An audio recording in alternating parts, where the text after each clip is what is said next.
Ya, halo, assalamualaikum warahmatullahi wabarakatuh. Ketemu lagi bersama saya di dunia tani. Oke, sahabat tani, untuk video kali ini apa yang akan dibahas ya di video sore hari ini?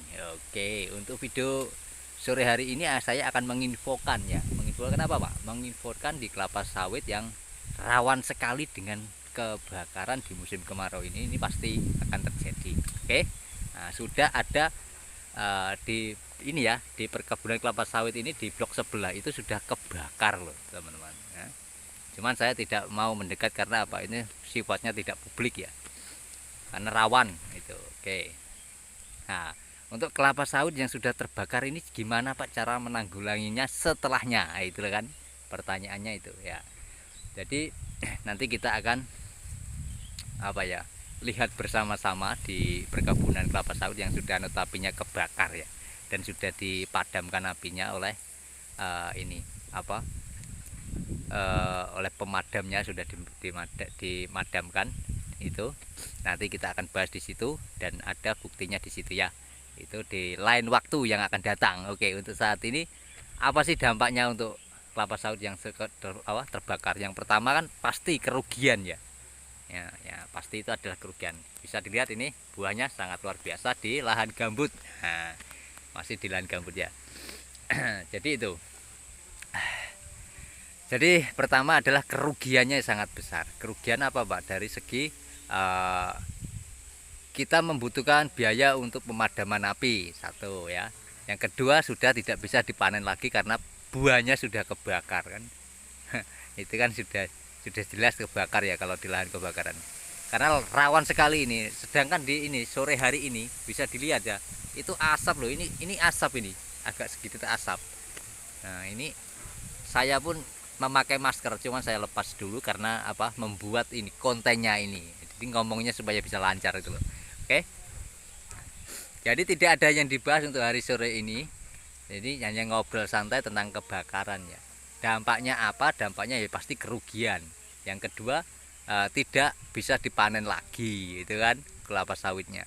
Dan cara penanggulangannya gimana, Pak? Coba, sebenarnya sawit yang kalau bakar itu pertanyaannya kan begini, apakah sawit itu akan mati atau tidak, itu loh ya.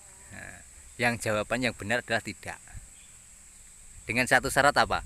Sawitnya itu sudah tinggi segini itu. Maka yang penting di atas umur 7 tahun, kalau kebakaran itu tidak akan mati. Kalau masih masa TM atau tanaman ini ya, masih umur 1 tahun atau 2 tahun ya pasti akan mati itu. Tapi kalau sudah setinggi ini ya tidak mungkin dia akan mati meskipun setelah kebakar. Nah, cara penanggulannya apa? Lalu dipupuk, Pak? Jangan. Menurut saya jangan. Karena apa? Kalau dipupuk nanti akan stres. Jadi bukan keracunan ya, bukan keracunan. Sawit itu tidak ada yang namanya keracunan pupuk, itu tidak ada. Yang ada hanya stres gitu. Oke, jadi dari sini sudah paham, sudah mengerti ya. Nah, bisa dilihat. Oke. Nah, jadi itu ya, sudah paham ya. Semoga ini bisa diambil sisi positifnya video saya ini tentang kelapa sawit. Itu sangat rawan kebakaran ya. Poinnya di situ. Karena musim apa? Ini musim El Nino belum berakhir dan kemarau ini belum berakhir ya di tempat saya ini ya. Bisa dilihat ya. Nah, kering semua rumput-rumput yang ada di sini tuh. Nah, kering. Jadi bisa dilihat di sini tidak ada yang masih hijau, tapi itu adalah pakisan. Nah, gunanya pakisan apa? Untuk membuat lahan kita itu bisa lembab. Pakisan seperti itu. Karena itu memang dipelihara, tidak disemprot atau dispray itu ya. Untuk supaya apa? Supaya lahan kita bisa lembab. Nah, jadi itu video kali ini nanti akan saya kasih tunjuk ya tentang ini apa? Kelapa sawit yang notabene kebakar itu kayak apa, dan perawatannya gimana nanti akan saya tunjukkan. Nah, jadi seperti yang saya bilang di awal tadi, tidak perlu dipupuk dulu. Karena biasanya kalau habis kebakar itu kelapa sawit itu wow, sontak hijaunya itu akan luar biasa.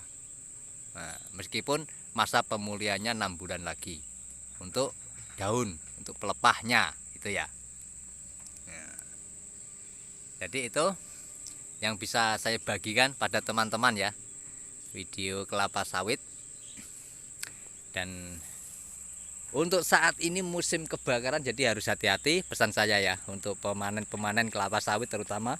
Kalau yang merokok, usahakan pastikan putung rokoknya sudah mati, karena dampaknya apa? Kerugiannya akan luar biasa.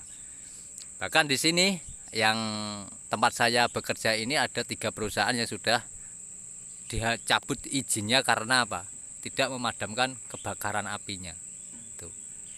Nah, masih bersyukur di tempat saya masih langsung dipadamkan api meskipun terbakar ya. Yang rawan untuk kebakaran adalah biasanya lahan bergambut, itu rawan sekali karena putung rokok bisa nyala di situ ya. Kalau musim kemarau ini gambut itu merongga ya, merongga, dan zat asamnya itu pasti akan turun drastis untuk kemarau ini. Makanya kenapa di lahan bergambut ini buahnya itu tidak bisa habis dan tidak ngetrek. Nah, dan di sini saya kasih tunjuk ya. Saya kasih tunjuk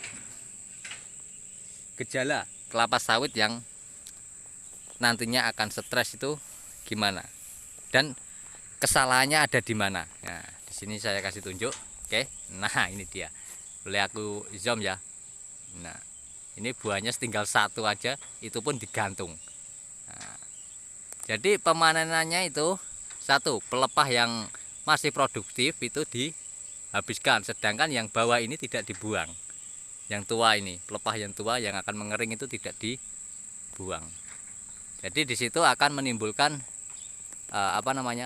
menjadi sawit ini stres. Nah, seperti video saya yang sebelumnya, sawit stres itu kayak apa, Pak? Ciri-cirinya biasanya buahnya cengkir. Ya. Buahnya cengkir. Terus atau buah landak. Biasanya begitu. Kalau enggak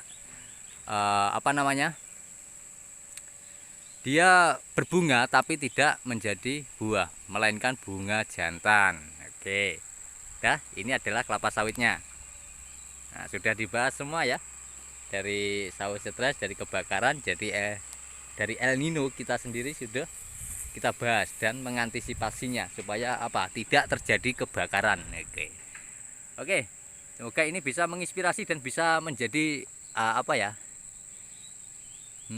pembelajaran bagi petani-petani kelapa sawit. Semoga bisa diambil sisi positifnya dan titik poinnya. Nah, dari situ saya akhiri video ini. Bila ada salah kata ya mohon maaf sebesar-besarnya. Saya akhiri. Wassalamualaikum warahmatullahi wabarakatuh. Sampai ketemu di video saya selanjutnya. Oke, salam tandan berduri.